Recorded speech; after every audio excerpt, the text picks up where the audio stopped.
Have you ever heard of the term, a culture of migration? Well, that's what we're talking about today.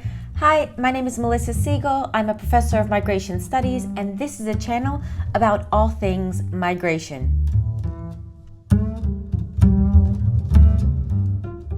So this term is often used in migration studies, but the term is often not defined. Your terminology around it can be quite vague as to what exactly it means. So let's talk today about what a culture of migration actually means.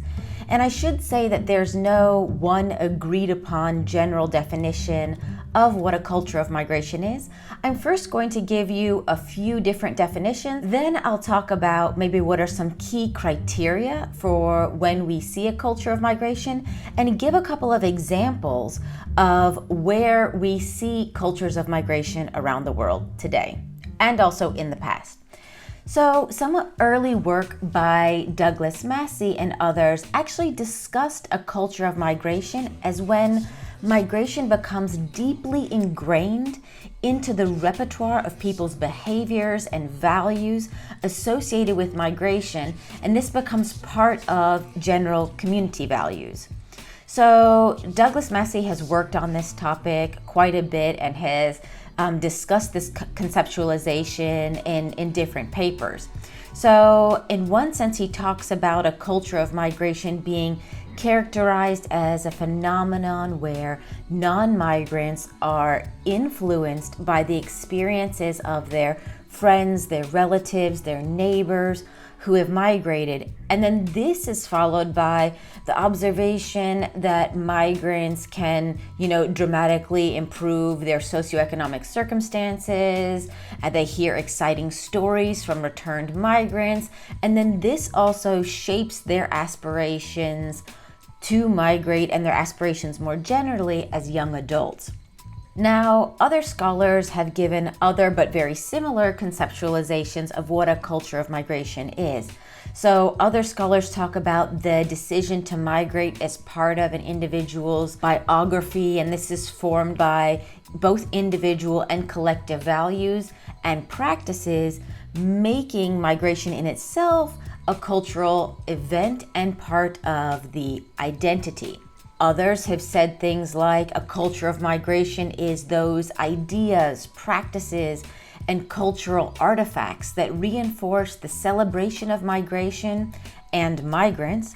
And this includes things like beliefs, desires, symbols, myths, education, celebrations of migration in various media, and also material goods. Also, in a book that maybe some of you know quite well, The Age of Migration by Haas, and Miller, they talk about a culture of migration as the emergence of a collective mentality in which migration becomes the norm and in which staying at home is often associated with failure and is often typical for high emigration societies. Now, I think one last nice way to possibly think about a culture of migration is that in many areas, migration starts as a practice that is possibly optional or even desirable within a society.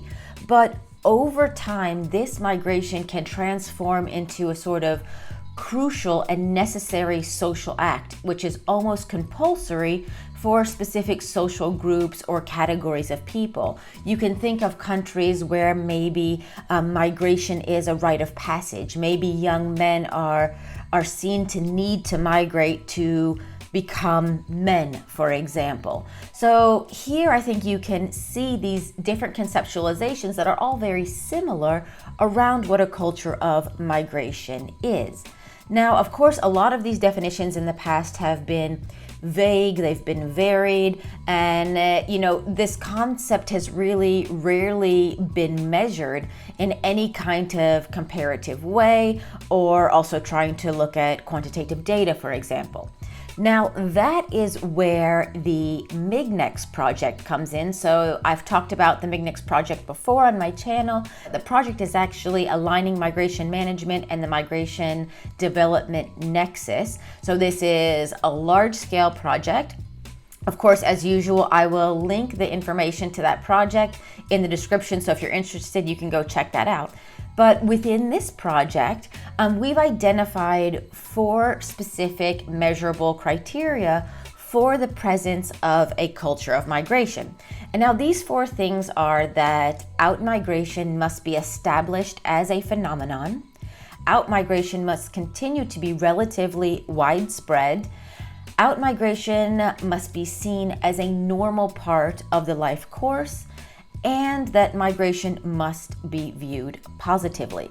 These 4 criteria, which we can also often measure in different areas, or at least we can in the MIGNEX project, I think help to give a very clear definition and criteria for what a culture of migration is or how we can measure it. So if you're interested more in that, please go to the MIGNEX website. We have a number of publications that also discuss this topic, and keep looking at that space for new things coming out.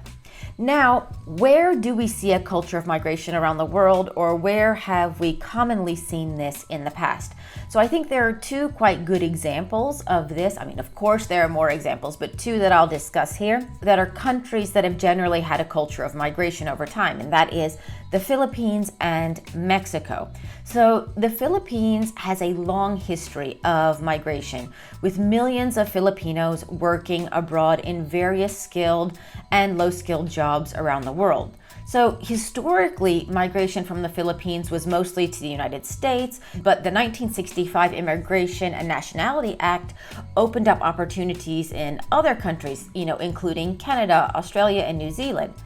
And then labor migration from the Philippines increased also in the 1970s due to economic disparities and demand, especially for workers in Gulf countries. So the labor export process involves both the government and private actors, as workers are generally matched with foreign employers through recruitment agencies in the Philippines. Now, female Filipinos are prominently involved in both permanent settlement migration and more temporary labor migration, with many working in the healthcare sector as nurses and also in domestic work, but really across the world in many different locations. So a culture of migration has developed over time in the last few decades in the Philippines, with many Filipinos, really eager to work abroad despite the risks and vulnerabilities that they might face. And research within the Philippines also shows a significant desire among both youth and adults to migrate. And the remittances sent by overseas workers have become a really important and vital component of the Philippine economy. The government in this case has even facilitated and regulated migration and ratified a number of agreements that aim at protecting the rights of Filipino migrant workers abroad. So you can really see a culture of migration that is completely pervasive in the country, that is both supported by individuals and communities, but also the government. Now, another very common example that we talk about when we talk about a culture of migration is in Mexico, and especially, some specific communities from Mexico. So some of these communities have really developed a culture of migration characterized by a very high rate of out-migration to the United States. So in these communities, international migration has really become the norm, with young people expecting to live and work in the United States at some point in their lives. And here, sometimes migration is viewed as a marker of manhood and a means of economic mobility, particularly for males, but not only. So the aspiration to migrate is really transmitted across generations and through social networks. So I think both the cases of Mexico and the Philippines are quite good illustrations of where we see a culture of migration. Now, I hope this video helped give you a better idea of this concept, of this term. If you yourself are from a country or a place that has a culture of migration, or you have seen other examples about this, please feel free to leave comments in the comments down below. And if this video was useful for you, of course, the usual, Please like it if you haven't done so, subscribe to the channel, and hit that notification bell so you don't miss any of the videos that we upload on a regular basis on different migration issues. And I definitely hope to see you next time. Bye-bye.